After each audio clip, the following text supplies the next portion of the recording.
إن الحمد لله نحمده ونستعينه ونستغفره ونعوذ بالله من شرور أنفسنا وسيئات أعمالنا من يهده الله فلا مضل له ومن يضلل فلا هادي له أشهد أن لا إله إلا الله وحده لا شريك له وأشهد أن محمدا عبده ورسوله لا نبي ولا رسول بعده يا أيها الذين آمنوا اتقوا الله حق تقاته ولا تموتن إلا وأنتم مسلمون يا أيها الناس اتقوا ربكم الذي خلقكم من نفس واحدة وخلق منها زوجها وبث منهما رجالا كثيرا ونساء واتقوا الله الذي تساءلون به والأرحام إن الله كان عليكم رقيبا يا أيها الذين آمنوا اتقوا الله وقولوا قولا سديدا يصلح لكم أعمالكم ويغفر لكم ذنوبكم ومن يطع الله ورسوله فقد فاز فوزا عظيما أما بعد فإن أصدق الحديث كتاب الله وخير الهدي هدي محمد صلى الله عليه وسلم وشر الأمور محدثاتها وكل محدثة بدعة وكل بدعة ضلالة وكل ضلالة في النار. Ma'asyiral muslimin, sidang Jum'ah rahimani wa rahimakumullah. Sebuah kenikmatan yang luar biasa Allah Subhanahu wa taala berikan, hibahkan kepada bangsa ini, bangsa Indonesia. 78 tahun yang lalu Allah Subhanahu wa taala dengan rahmatnya memerdekakan bangsa ini dari para penjajah. 78 tahun pula bangsa ini telah menikmati, merasakan kebebasannya dari keterjajahan bangsa-bangsa kafir di luar sana. Namun yang menjadi pertanyaan, apakah kita sebagai bangsa dan kita sebagai individu insan muslim sudah betul-betul mendapatkan kemerdekaan itu? Sudahkah? Maka sebelum kita bisa menjawab, memastikan apakah kita sudah betul-betul merdeka, yang harus kita ketahui adalah memaknai, mengetahui apa itu hakikat kemerdekaan. Subhanallah. Syekh Muhammad bin Shalih Al-Utsaimin, beliau mendefinisikan kemerdekaan bagi seorang manusia yang hakiki adalah al-ubudiyatu lillah hiya haqiqatul hurriyah wa man lam yata'abbad lahu kana 'abidan li ghairihi. Kemerdekaan itu adalah lawan dari keterjajahan dan perbudakan. Maka kata beliau, hakikat kemerdekaan adalah ketika kita bisa mewujudkan ubudiyah kita, penghambaan kita kepada Allah Subhanahu wa taala. Kenapa? Kenapa kita harus mewujudkan penghambaan kita, ubudiyah kita kepada Allah Subhanahu wa taala? Karena kenyataannya orang yang tidak betul-betul menyadari status dia sebagai hamba Allah Subhanahu wa taala, merealisasikan ubudiyahnya kepada Allah Subhanahu wa taala, otomatis dia pasti akan menjadi hamba, menjadi budak bagi selain Allah Subhanahu wa taala. Maka Al-Imam Al-Bukhari dalam kitab sahihnya, beliau menyampaikan sebuah hadis. Rasulullah SAW bersabda, ta'isa abdud dinar, ta'isa abdud dirham, ta'isa abdul khamisah, ta'isa abdul khamilah. In u'tiya radiya, wa illam yu'ta sakhita. Nabi SAW gambarkan orang-orang yang tidak mau merealisasikan, mengamalkan ubudiyah kepada Allah Subhanahu wa taala, maka dia menjadi hamba bagi selain Allah Subhanahu wa taala. Maka beliau sabdakan, merugi, binasa hamba-hamba dirham, hamba-hamba dinar, hamba-hamba baju yang mahal. Rugi, binasa. Bagaimana kita tahu apakah kita sudah merdeka atau kita masih terjajah, diperbudak oleh dunia? Apa kata Nabi SAW di akhir hadis? In u'tiya radiya wa illam yuta sakhita.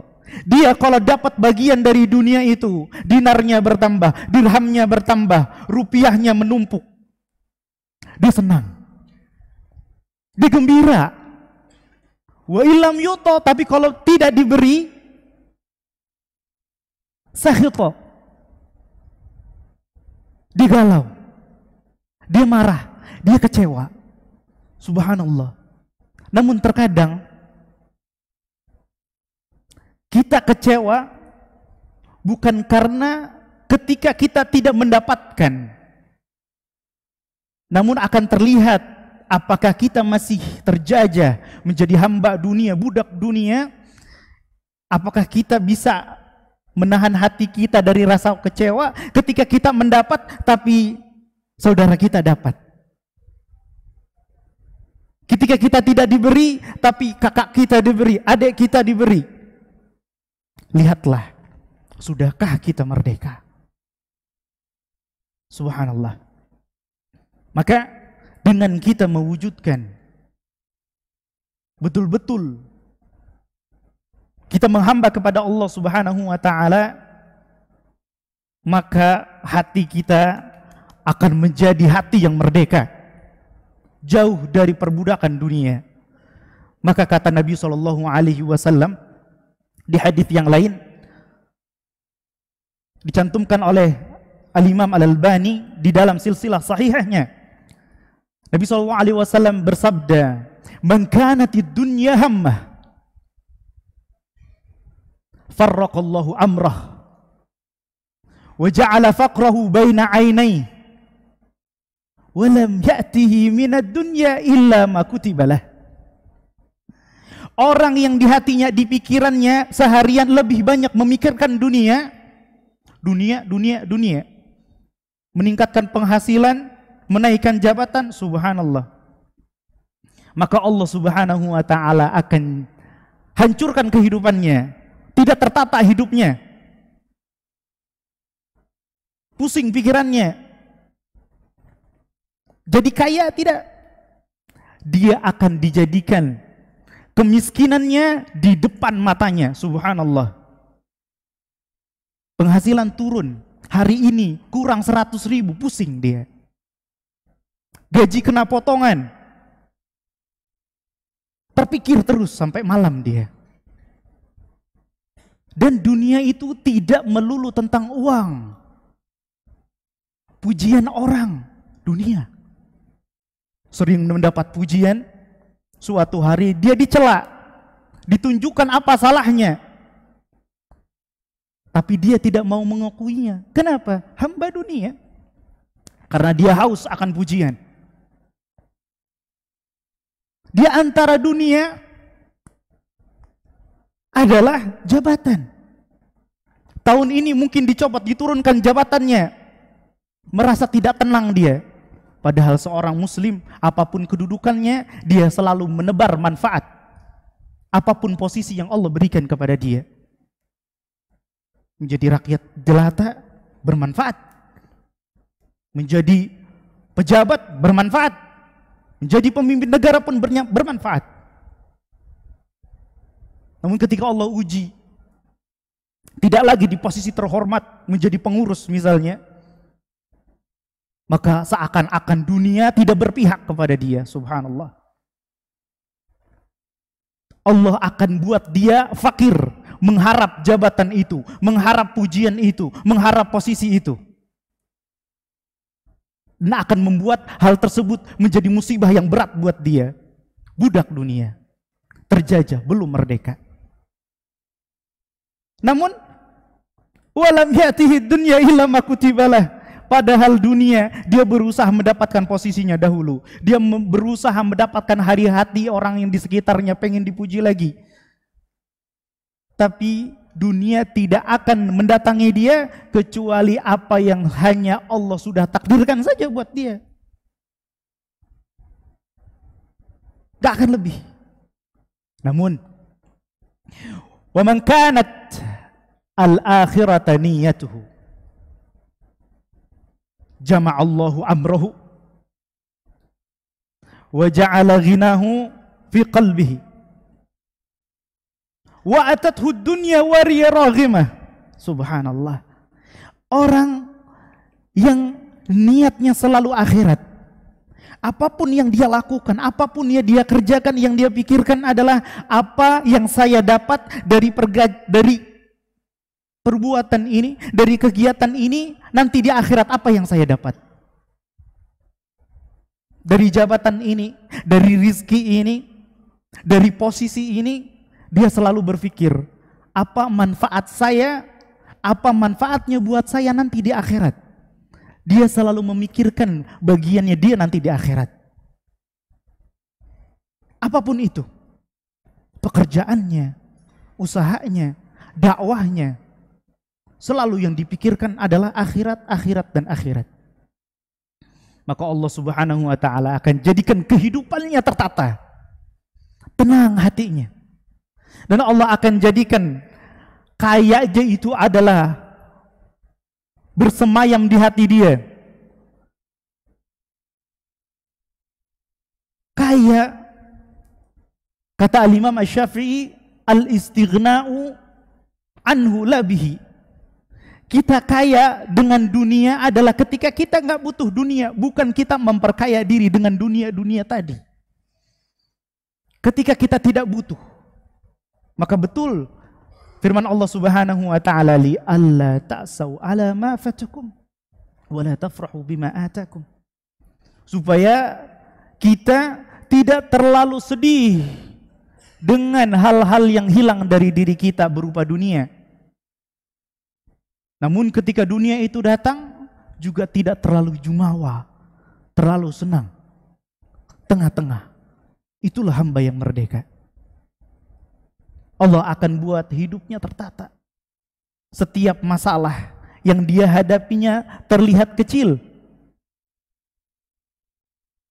Kenapa? Karena dia dekat dengan Allah Subhanahu wa ta'ala.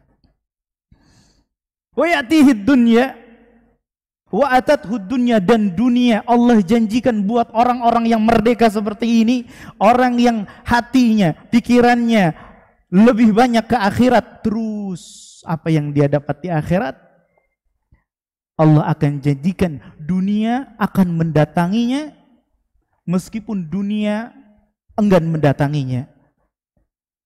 Artinya datang dengan cara-cara yang tidak disangka-sangka. Dunia didapat dengan usaha keras, luar biasa. Dunia mau datang dengan cara seperti itu. Tapi dengan kita memerdekakan diri kita, tidak menghamba kepada dunia, maka mau tidak mau Allah akan perintahkan dunia datang kepada kita. Aqulu qawli hadza wa astaghfirullah li wa lakum wa lisairil muslimin min kulli dzamb innahu huwal ghafurur rahim.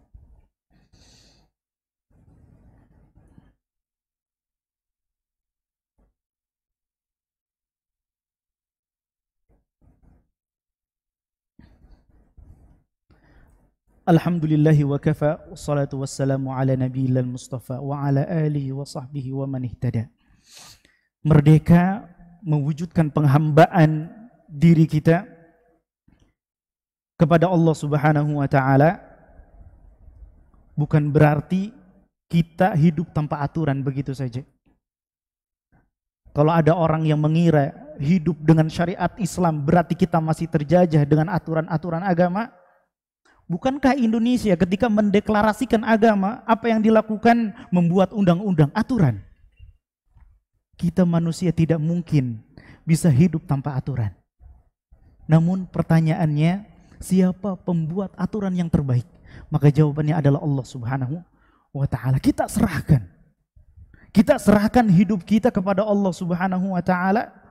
Karena dengan demikian maka Allah akan menanggung hidup kita. Allah akan mengatur hidup kita. Allah akan memberikan perintah dan larangan. Perintah kepada kita kepada hal-hal yang membuat manfaat buat kita. Larangan dari hal-hal yang bisa menjadi buruk buat kita. Kita maju, Allah suruh maju. Kalau ada tanda merah di depan, berhenti, berhenti. Jangan melawan aturan. Karena kalau kita melawan aturan, kita celaka. Maka itulah hidup. Berserah diri dengan penghambaan kepada Allah Subhanahu wa ta'ala sebagai pengamalan dari firman Allah Subhanahu wa ta'ala, ya ayyuhalladzina amanu taqullah haqqa tuqatih. Bertakwa kepada Allah Subhanahu wa ta'ala dengan sebenar-benarnya takwa. Wala tamutunna illa wa antum muslimun. Jangan sampai kita mati kecuali kita dalam keadaan berserah diri kepada Allah Subhanahu wa ta'ala dengan ubudiyah tersebut. Kita serahkan hidup kita. Allah bilang gak boleh kita berhenti. Allah bilang jalan kita maju. Maka demikianlah hakikat kemerdekaan bagi seorang muslim. Innallaha wa malaikatahu yusalluna 'alan nabi ya ayyuhalladzina amanu sallu 'alaihi wa sallimu taslima. Allahumma salli ala Muhammad wa ala ali Muhammad kama sallaita ala Ibrahim wa ala ali Ibrahim innaka Hamidum Majid. Allahumma barik ala Muhammad wa ala ali Muhammad kama barakta ala Ibrahim wa ala ali Ibrahim innaka Hamidum Majid. Allahumma ighfir lil muslimina wal muslimat al-ahya'i minhum wal amwat innaka sami'un qaribun mujibud da'wati ya qadiyal hajat. ربنا اغفر لنا ولإخواننا الذين سبقونا بالإيمان ولا تجعل في قلوبنا غلا للذين آمنوا ربنا إنك رؤوف رحيم. ربنا هب لنا من أزواجنا وذرياتنا قرة أعين وجعلنا للمتقين إماما. ربنا أرنا الحق حقا وارزقنا اتباعه وأرنا الباطل باطلا وارزقنا اجتنابه. ربنا أصلح ولاة أمورنا ووفقهم لما تحب وترضاه وارزقهم بطانة صالحة وخذ بنواصيهم إلى كل خير وبر واجعلنا مطيعين لهم في طاعتك يا رب العالمين. ربنا آتنا في الدنيا حسنة وفي الآخرة حسنة وقنا عذاب النار. وصلى اللهم على نبينا محمد وعلى آله وصحبه وزد وبارك. أقم الصلاة.